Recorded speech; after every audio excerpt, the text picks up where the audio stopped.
Capítulo 15. Os pequenos estranhos. Era um dia comum, por ali, desde a chegada da primavera. Todos estavam empenhados em suas atividades. Ezra havia saído cedo com Clórias para ver as ovelhas. Ao voltar, conversava com Meandro sobre a possibilidade de transportar água de um ponto mais alto do rio por meio de um canal. Énor afiava em silêncio no alpendre, acompanhada por Calístria e Nara. As três tinham em comum o trabalho com a lã, mas era Énor quem dominava o tear com maior habilidade, o que deixava as outras duas satisfeitas por estarem aprendendo.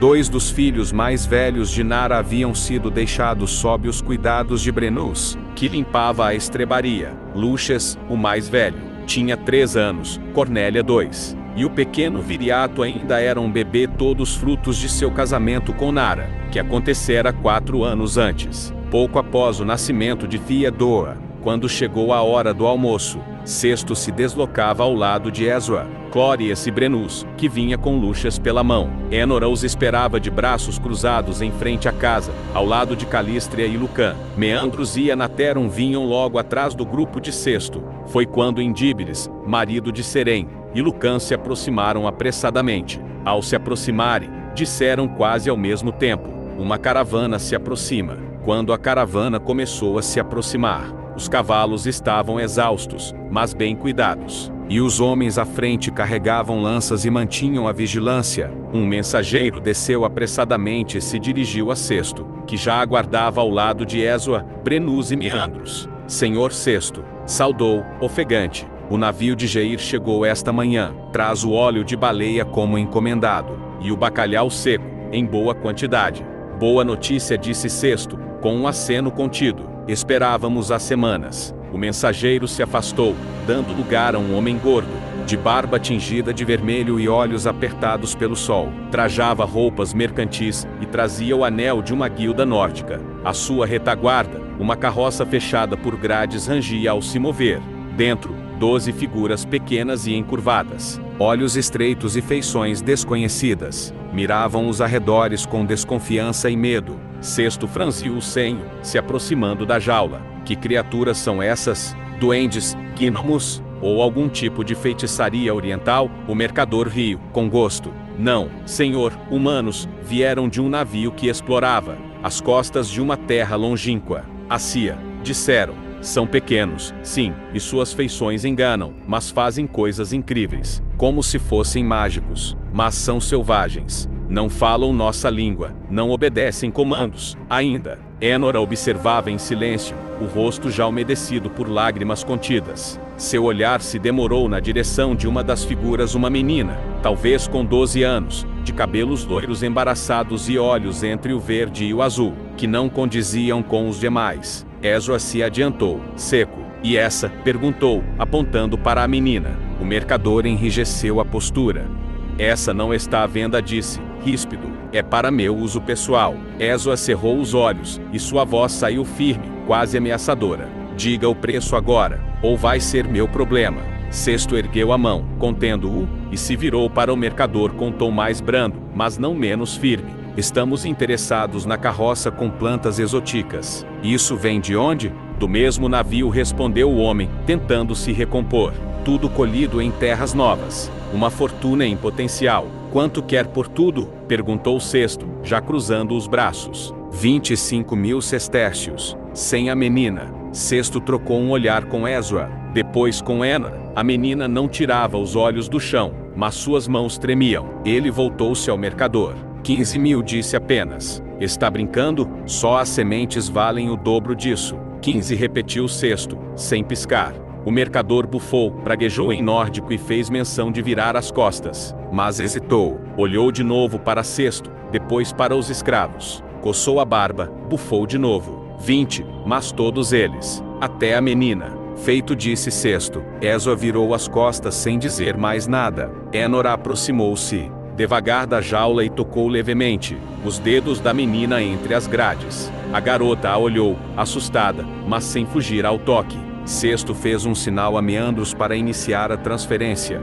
Os homens da caravana começaram a descarregar os caixotes com as mudas e frutos. Enquanto os escravos eram retirados da jaula, Um a um, o sol filtrava-se entre as nuvens baixas, espalhando uma luz pálida sobre o pátio diante da casa de pedra. As botas de Cesto rangiam levemente enquanto ele se postava ao lado de Ezra e Anatero, observando o pequeno grupo recém-chegado. Os novos maltrapilhos, exaustos, marcados por cicatrizes e silêncios, encaravam aquele lugar com uma mistura de medo e desconfiança. Enora ajoelhou-se ao lado da menina de cabelos emaranhados e loiros, afagando seus fios com delicadeza. A criança piscou devagar, como se a ternura fosse uma língua esquecida que voltava aos poucos à memória. Cesto ergueu a voz, firme, mas acolhedora. Sejam bem-vindos à nossa comunidade. Houve um sussurro de espanto contido entre os recém-chegados. Meandros, atento ao gesto, aproximou-se com um molho de chaves pendendo do cinto. Cesto continuou. Meandros, retire os grilhões de todos. Ninguém carrega ferro nesta terra. As correntes tilintaram ao cair. Um por um, os braceletes e tornozeleiras de ferro foram soltos, deixando marcas roxas na pele e lágrimas contidas nos olhos. Enora levantou-se e chamou, com urgência afetuosa: Calístria, Nara, Serem, por favor, ajudem-me a trazer água fresca e comida para todos. Eles precisam de mais do que palavras. As três mulheres assentiram e correram em direções diferentes, como se soubessem exatamente o que fazer. Dentro de minutos, jarras de barro e cestos começaram a ser carregados para fora da casa. Um homenzinho magro, com a barba grisalha trêmula e os olhos fundos, estava à frente do grupo. Fitava Cesto com assombro, como quem temia estar preso a um sonho cruel. Uma senhora atrás dele abraçou uma jovem e desatou a chorar baixinho, sem força, como quem já chorou demais na vida. Cesto caminhou até o homenzinho, parou diante dele e pousou-lhe a mão no ombro, firme e quente como a terra recém-arada. Aqui, não temos escravos, disse, olhando nos olhos. Apenas irmãos que ainda não se conheciam. O homenzinho levou a mão ao peito, depois ao rosto, mas não conseguiu responder. Apenas assentiu, mudo, com o que restava de sua fé. Ezra, em silêncio, observava tudo com os olhos marejados. Anateron cruzou os braços, como quem vigia e acolhe ao mesmo tempo. E naquela tarde branda, o silêncio que se formou e não era de medo. As mesas improvisadas haviam sido montadas sob as oliveiras ao lado da casa. Tábuas apoiadas em troncos, bancos baixos feitos às pressas, cestos de pão fresco, raízes cozidas, potes de lentilhas temperadas com ervas da horta. A fumaça do pequeno forno ainda se misturava ao aroma das primeiras tigelas quentes distribuídas entre os recém-libertos. Eles se sentaram devagar, como se não soubessem se podiam. O silêncio entre eles era denso, como o eco de algo que ainda não tinha nome. Cesto aproximou-se com uma jarra de barro e a ofereceu ao homenzinho de antes. Este a tomou com mãos trêmulas e apenas balbuciou algo inaudível antes de abaixar a cabeça. Cesto, tentando suavizar a tensão, se agachou próximo ao grupo, apoiando os braços nos joelhos. Não somos senhores nem patrões aqui. Só queremos partilhar o pão e o abrigo. Falem comigo. Como se chamam? De onde vêm? Mas ninguém respondeu. Em vez disso, um a um, eles deixaram os pratos sobre a mesa e curvaram levemente a cabeça. Era um gesto sóbrio, de respeito. Não havia medo, nem submissão, apenas um reconhecimento silencioso daquilo que não conseguiam ainda traduzir em palavras. Cesto os observou por um instante, sério, antes de se levantar. Virou-se para Ezra e Anatero. Abriguem-nos. Deem-lhes roupas limpas, se tivermos o bastante. Não precisam entender agora, mas precisam sentir que aqui recomeça algo. Ezra assentiu com a gravidade de quem sabe o peso de um gesto. Anateron já se afastava, murmurando ordens aos mais velhos da comunidade.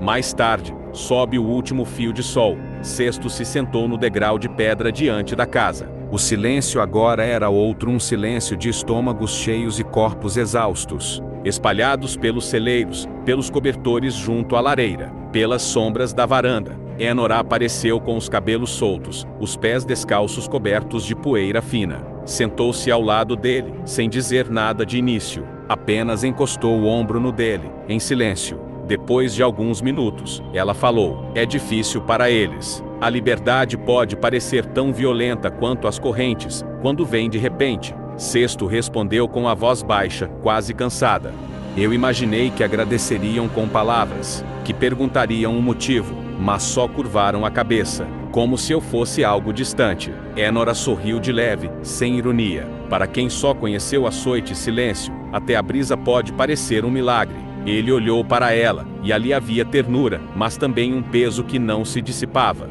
Eu não quero ser adorado. Não quero que me temam ou me venerem. Ela segurou sua mão e apertou levemente. Mas vai ser, por muitos, porque você quebrou um ciclo. E os que vivem depois dos estilhaços, sempre precisam de um nome para dar ao que os salvou. O vento soprou leve sobre os campos. E por um instante, o futuro pareceu possível.